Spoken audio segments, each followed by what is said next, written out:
Hi, my name is Shoen. This is one of my student athletes, Adrian Lopez, and we're just going to learn a little bit more about his story and the challenges he's overcome as a student athlete. How's it going, Adrian? Yeah, I'm good. Good. How are you doing? Good. Good. So can you tell us a little bit more about where your two parents from, where did you grow up, and where did you play soccer growing up as a kid and in high school? Both my parents are from Mexico. They both came here. I grew up in Reno, Nevada. I'm from Reno, Nevada, and I grew up around Sutro, Wedekin, all those around there, and I went to Reed High School. That's pretty much I What grew year up. did you graduate? I graduated 2015 from Reed High School. Okay, nice. And has anyone in your family ever graduated high school or gone to college? My parents, I don't believe they graduated high school. I don't. No, they haven't. Okay. So neither parent went to even No, graduate high school? No. My brothers did. They both all graduated from Hug. My brother and my sisters. Okay. Yeah. And has anyone else gone on to do college? No, just me. So you're the first one to go for secondary education, like Yep. post high school? Yep. Okay. And what were some of the challenges you faced as being the first one in your family trying to even apply for college? Like what were, like SATs and FAFSA, like what were some of the challenges you overcame? I think a lot of the challenges were just not knowing a lot of stuff, like how to do a college application, how that you needed letters of recommendation. It wasn't just about like the soccer side. It's just you need to do a bunch of like things like apply for financial aid and stuff.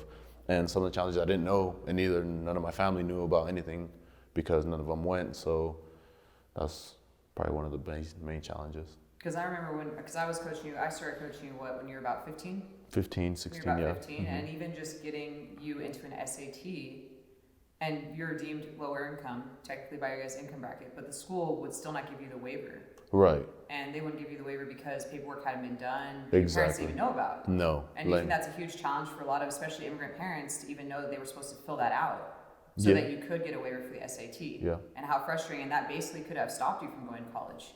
Yeah, for sure. If you hadn't had someone Yeah. step in, basically. Yeah. And that's true, and that's like what comes with being first generation.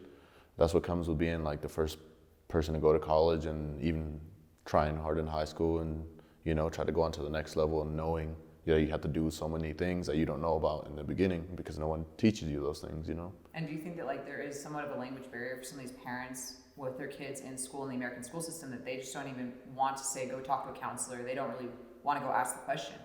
Yeah, absolutely. I think that's probably the main reason why a lot of Hispanic parents or immigrant parents don't really go in and try and invest their time. I'm sure there's a lot that actually like it, that want to like go and invest and see how their kids doing and stuff like that, but they just don't, simply because they don't want to probably embarrass themselves or struggle and not have simple conversation. And so like basically you had to kind of step up and be sort of a man at a younger age. I mean, you were working somewhat during high school, right? And so you kind of had to assume responsibilities at a much younger age than, say, a normal, typical American kid in the suburbs. Yeah, absolutely. Can you talk a little bit about like some of the struggles like you had really early on, that you did things that most kids your age weren't doing, and that things happened and you had to kind of overcome those challenges? What were some of the challenges in like middle school and like early high school for you? I think it was just like seeing your family struggle financially and not knowing, and it all comes with being immigrants and not having the documents to have proper jobs and to know like where to find a proper job and stuff like that. They just go in because they know somebody. And so for me, it was really like hard to see my mom struggle, my dad struggle, and all of us struggle not being able to afford certain things. And even seeing people from the suburbs that have things that I've never had in my life. And to me, I always get sad in that, and you have to go get it no matter how it is, no matter where you're from. And we're all on the same page, I think. Can you explain sometimes when you're raised in a certain economic level, the hurt, anger, trauma that can sometimes happen, and how you had to kind of unlearn that when you got to the next level and take personal responsibility? Like what has your mental shift been since a younger age to now being a college senior? What has kind of been that shift psychologically? Because as an athlete, you've always excelled, right? So what are some of the accolades you had as an athlete in high school? You got Offensive Player of the Year senior year? Yeah, I got offensive player.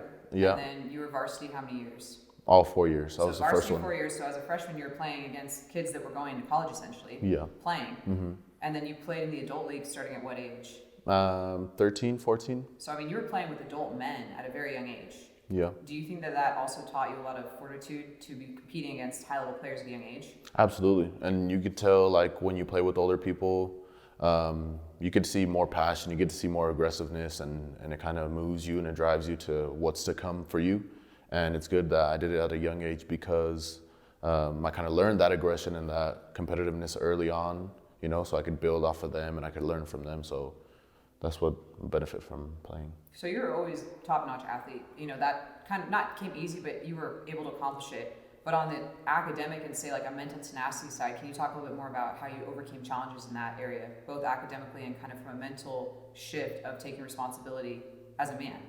Yeah, I mean, it was hard. It was hard in the beginning, and even now it's still hard to be the first one, you know, to go to college and that, because even now I can't like go to my brothers or I can't go to my parents and be like, hey, how do you do this and teach me this? I don't know this, you know, like I can't really do that, you know, so I have to go on my own route and I have to go and find it elsewhere, you know, and it's not their fault, you know, it's just the way life is, the way the cards were dealt, so you can't blame nobody for that, you know, and it's hard, but you gotta change it, you know, and here to do that. So coming out of Northern Nevada, where it's tough to get recruited as a student athlete, you had to email coaches all over the country to get an offer to even go to a junior college. Can you kind of talk about you getting accepted to the junior college you attended and what type of school it was? Yeah, so I had a few offers going out of high school from club, but I couldn't get into those programs because I didn't take the SAT, I didn't take the ACT and stuff like that, and they wanted me to do that, and it was too late. Like the deadline was too late for the fall enrollment. So I wasn't even gonna go anymore, and the very last day, I got a call from Brady and Anoka Ramsey in Minnesota, and he gave me an offer, and we went over there. Can you talk about your success at that program, like how they were ranked and like how well you guys did? Yeah, our first year we were really good. We were 6th in the nation, I believe, the highest we've gotten that year, and it was good. I met a lot of people from England, Scotland, and they're amazing. To this day, I still communicate with them, and great players. And what was the shift as an athlete from leaving your hometown where you basically were raised, right? You knew a lot of people, to having to go out of state to a totally different environment as a young man, and just kind of some of the challenges you had to overcome? Yeah, it was hard. It was hard. It wasn't something easy just to get up and leave. You know, I've never been to Minnesota ever in my life, and I just got an offer and I just went with it. And so it's something that you need to risk, chances you need to take to become better.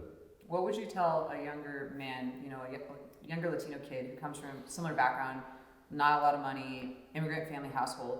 Because sometimes a lot of these kids get offers and their family kind of encourages them to stay and not take the offer because they don't want their son to leave. And I know that you took time off from school, you dropped out and then went back. Yeah. And can you kind of, if you were talking to one of those kids, what would you tell them? Like, what is the difference between earning your bachelor's and only having a high school diploma, especially as being a young man in America looking for a job opportunity? Well, I truly believe that a lot of Hispanic parents and a lot of Hispanic kids, younger Hispanic kids, really think that being a professional footballer is really easy.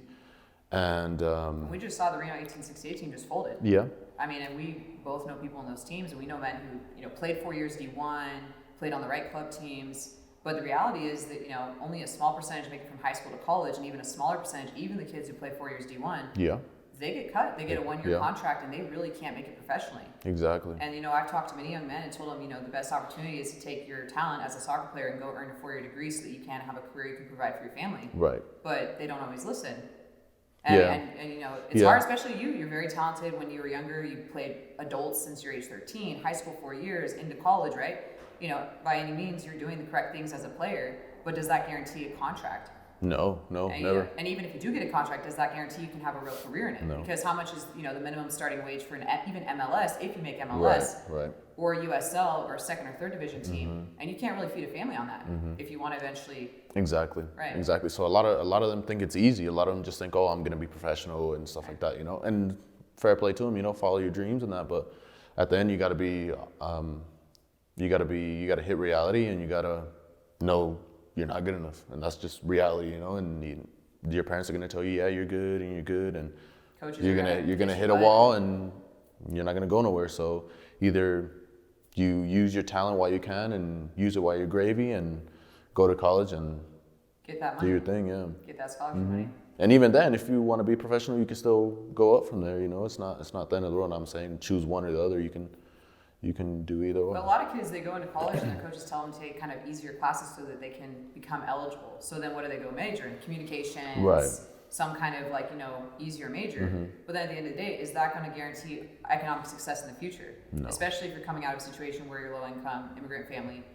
I tell a lot of the kids I coach, if you're coming out of poverty, you don't want to go into debt and then go back into poverty by Right. picking a degree that's not going to financially benefit you. Exactly. And I mean, how has your shift happened? Because you've become a lot more mature as a man over the past several years, being a college athlete, being out on your own. What would you tell some of these high school boys who maybe were like you, super talented at 13, 14, playing with the adult men, scoring against adult players? Because you played on my U19 team when you were about 15. Yeah. I mean, you were playing with guys who were about to go to college and scoring in tournaments that we would go to. Mm-hmm.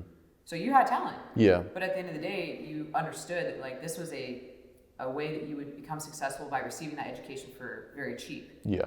And Absolutely. there's no other way to pay for that because realistically, you've gone to out-of-state schools and like how much is tuition per semester? It can be $20,000, $30,000 a semester, realistically. Yeah.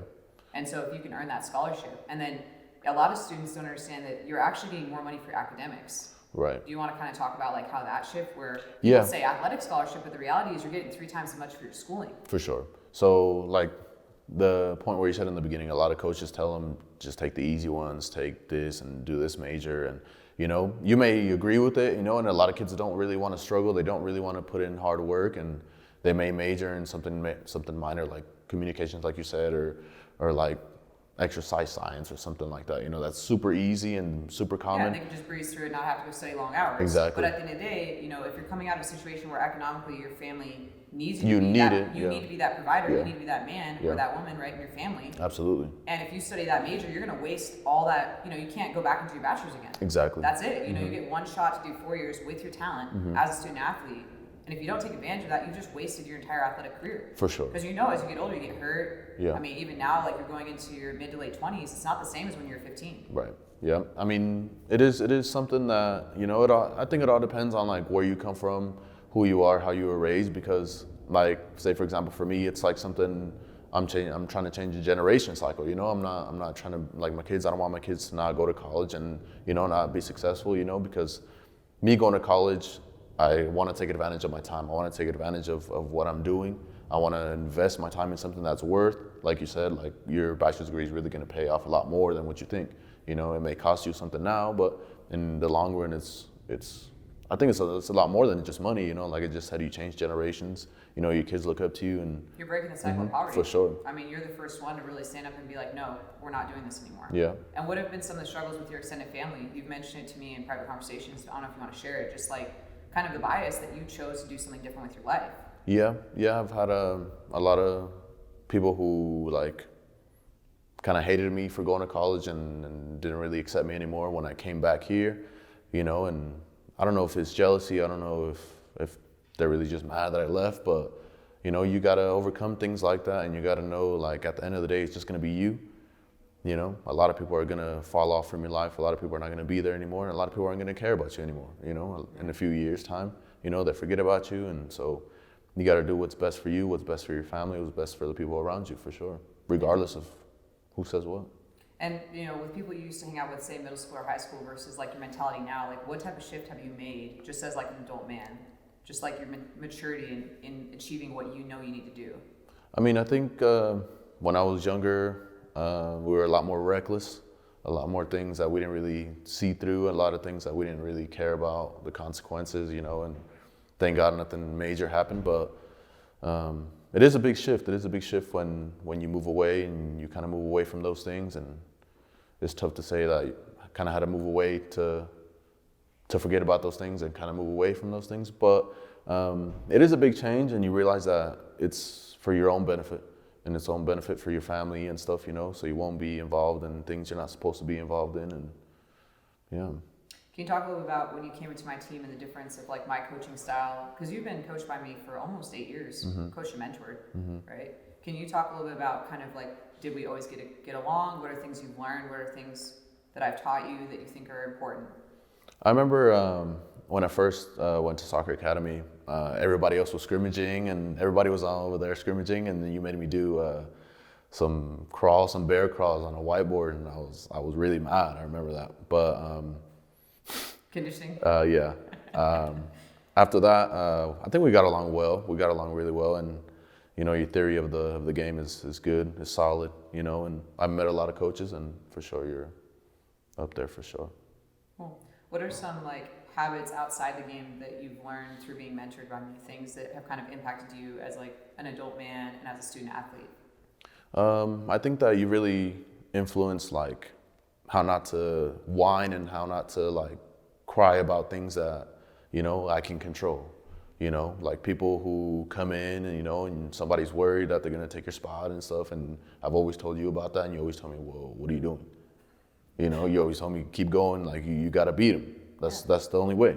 It's the only way. You know, you just have to make it where it's not even a question if you're a starter. Exactly. You are the best option, period. You got to be top 3. Yeah. And you've kind of taken that into, because now you got man of the match this past fall. Yeah. At your 4-year program. And where are you playing currently? I'm currently in McPherson, Kansas. Okay. Yeah, Central Christian College. And it's a 4-year NAIA program? Yep, NAIA D1 program, private school. Nice. And how has that gone? Like, did you get that offer straight out of junior college? What was your transition from junior college into a 4-year program? So, like I said, out of high school, I had a lot of offers, and this was one of the schools I couldn't get into. Due to like academics? Yeah, academics, SAT, and stuff like that. And I didn't end up going there. And I went for a visit my first year in Minnesota. So you went from JUCO to go visit to see how you would transfer? Yeah, so I went to Minnesota. You were doing the work ahead of time, which was smart. Yeah. A lot of athletes don't do that.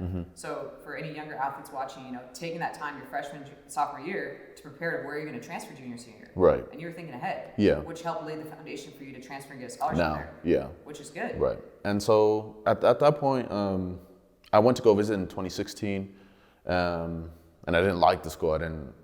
It was too small for me. The town, yeah, because I'm used to like big town, and you know, I just came from Minneapolis, and so to go to a 200, 500,000 city to a population of 13,000, 10,000, it was something I didn't want to do at that time, you know. But I went to go visit, and I said no. I turned down the offer, and then after Minnesota, he contacted me. He told me he needed a forward for the fall, and if I was still interested. And luckily, I was looking for a school at that time, and so that's how I ended up there. So for a lot of younger athletes who might be watching this, what would something you tell them about, you know, the D1 or bust mentality? Because a lot of the athletes we know, you know, and even you when you're younger, like you were skilled. You did go try out at Sac State D1. Yeah. Right? But was that the best fit for you as a student athlete? No, I don't think so. Because I remember you took us up there, and I think 2 of us got an offer, 2 or 3 of us got an offer, and we didn't end up going there. But I think that a lot of students, like I said, a lot of people think that they're the best player, and you know, they get hyped up and they think they can eat the world in a bite, you know, and they say they can go D1, and fair play to them, you know, like if they can, if they want to, so be it. But it's not gonna be the best fit, you know. It's not gonna be the best fit. You know, they can get rid of you in 2 days and they have a replacement for you right there, compared to like NAIA or some in D2, D3, where they'll appreciate you, you know, they know your worth, and they give you more scholarship money. Exactly, yeah. And you know, at the end of the day, if you're working with student athletes that do need the real scholarship money, you know, you have to look literally all over to find a school that fits the player best. For sure. But a lot of people kind of get brainwashed with their kid if they don't go to a certain level, or they think it's shameful to go to a junior college off the bat. But you were a highly accoladed player out of high school. You know, and many of the kids I've worked with who were top-notch out of high school, they still did 2 years junior college. And financially, you know, how has that been beneficial to you, because you didn't have to go pay as much at a 4-year right out of high school? Right. Which is a big deal. Yeah. Because it's not cheap to be at a 4-year. And especially going D1, if you're not amazing, then you're going to be paying a lot of money. You're going to pay to do what? To ride the pine? Exactly. Even if you might not even make it to top 18. Exactly. You might be truly not even on the travel squad, yeah. Yeah, you're not even on the travel team. And a lot of young men, especially, they think that they're going to be a hot shot in high school and then go straight and be a starter at the next level. Exactly. Reality is you don't even get real playing time until junior, senior year. Yeah. Go play at a JUCO where at least you're going to play. Exactly. Because what's going to develop you more as a player? Exactly, yep. Yep. And you're a testament to that, because now you're on a great scholarship. You've done man match, you have stats out of 4-year program. But if you had played at that 2-year junior college, do you think you would have really been prepared for that next level? No, absolutely not. And you did the right things. You played with adult men, you were playing at a high level, you were training in high school, 4 years varsity, but you still need those 2 years in junior college to truly develop as a adult man in college. For sure. And also maturity of just being on your own. Yeah, because you play against people who are like really, talented internationals. really talented, yeah. Because they're recruiting from around the world. Yeah. I feel like a lot of the American kids, they don't quite understand that soccer is a global sport. I mean, you play with people from all around the world. Yeah, and you get a lot of people now, like even in the division that I play in, NAIA, And even in the JUCO, you know, you get a lot of how do you say it? Like a lot of rejects from major clubs. From major clubs, yeah. And now they're coming to play at college, but these guys train at a professional, basically pro level. Yeah. They just didn't get signed. Professional academies. And then they're coming over here with kids who maybe played on a club team, maybe played high school. But these guys are training 2-3 times a day. Exactly. And keeping their grades up. Yep. They didn't get signed. They were like on the cusp of getting signed, and now they're coming over here. Yep. And then they don't look down on JUCO. No. But then there's the mentality here where like, oh, if you go JUCO, you're a failure. Exactly. But that's not the case because there's some very, very talented players that play at those levels. Yep. But just opening up that conversation because a lot of these younger kids, they don't even know that. Exactly. They kind of don't get told the truth. Right. And that's the problem. Like, you know, it was good that my parents didn't really know. Like, it sounds sad, but it's sad, but it's reality. In a way, it kind of benefited you because they didn't try to like discourage you from going for that opportunity in Minnesota. Exactly. And you know, when I was coaching when you were younger, I was like, take whoever gives you the money. Who's going to scholarship you in? Yeah. Go for them. Who's going to appreciate as a player? For sure. And then other kids, you know, we knew they were your age group growing up. A lot of them didn't even make it to the 4-year level. Yeah. You know, they either dropped out of college because they just couldn't handle it. But I mean, you're on track to graduate next December? No, in May. So May 2022? 21. Oh, next May. Yeah. So you're about to graduate. Yep. What is your degree and what are your plans post degree? Majoring in criminal justice.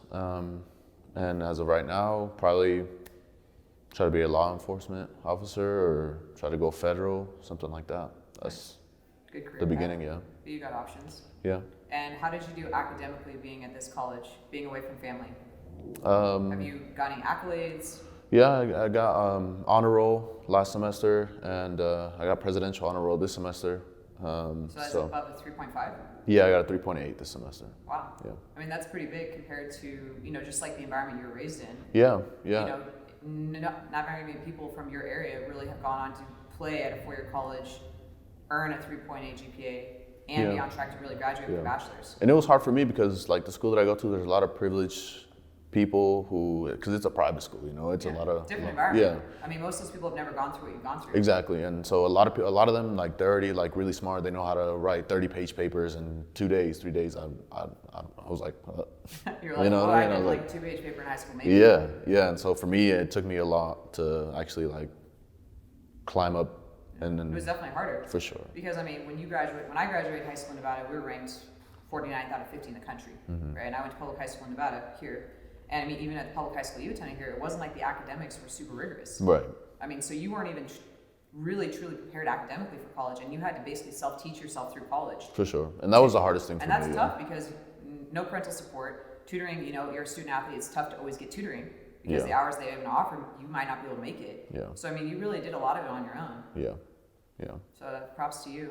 So what are some of the things that you would want to tell players who are up and coming, just, you know, like some advice you want to give them, things you wish you had known? And then can you also talk about coming back to school because you took time off? Yeah. How long did you take time off between junior college and going to a 4-year program? Or was it in your junior college year you took time off? Yeah, I took some time off JUCO. I took like a year off, and then that's when I was looking for a school, and then that's when I got the offer in Kansas. But during the time I just worked, and you know, you get to see younger generations come, and you get to learn from that as well, like how people think and other people's theories. Do you think it's hard to be in a situation where you know you're financially struggling, and then to make the decision to actually go back and finish your degree? Did you have pushback to go back to school? Yeah. Like people telling you not to go back? Yeah, for sure. Like my mother would always tell me like she misses me and she always wanted me to come back, and you know, it was hard for me like, you know, to see her sad and even to leave, you know, because she was really sad about that. And but she eventually came through and she realized, you know, it was probably best for him, best for all of us. Yeah. So. But I mean, that's hard. So you're dealing with no one in your family went to school, your own family telling you to drop out, right? Then having to figure out how to transfer, then having to self-tutor, then being in an environment where no one really understands where you come from. You can't really talk to them about it either because you don't want to get pushed out of the social group. Right. So it's a lot to overcome. Yeah. What do you think could be put in place to kind of support student athletes like you? I think just really invest in time and not look in the other direction when you see kids like us. A special case. Exactly. Yeah. You know. Because you were definitely when you came to my team. I mean, you kind of had a reputation too. Yeah. You had kind of got into some trouble as a kid. Yeah. You know, a little bit of a tougher one. And you know, people like that would eventually like just look the other way and not look at me. You know, and it's acceptable. You know, you don't really want a kid like that. You know, you don't really want a kid like that in your team. You know, to have to deal with them and stuff. But thanks to you, you know, to not give us the opportunity to do that, and Yeah. Well, you had talent. You just had to be kind of trained. Yeah. Kind It of was taught good. how it works. Yeah, it was good. Yeah. It was good. Any other stories you want to share, just overcoming hardship in your life? No, I think anybody who can see this and everybody who sees this, it's not like you can overcome anything, you know, wherever you guys are from, wherever you're from, it doesn't matter, you know, as long as you put in the work, as long as you're not willing to be lazy, you know. I mean, you gotta be on a schedule and be strict with yourself. Yeah. Do you have to say no a lot to your family and friends? For sure, absolutely. A lot of solitude. Yeah, you have to be successful. That's just what you have to do. You have to put away a lot of desires, a lot of entertainment for you to be successful. Cool. For sure. Well, thanks, Adrian. All right, thank you, It's Russ. always been a pleasure to work with you. Thank you very much.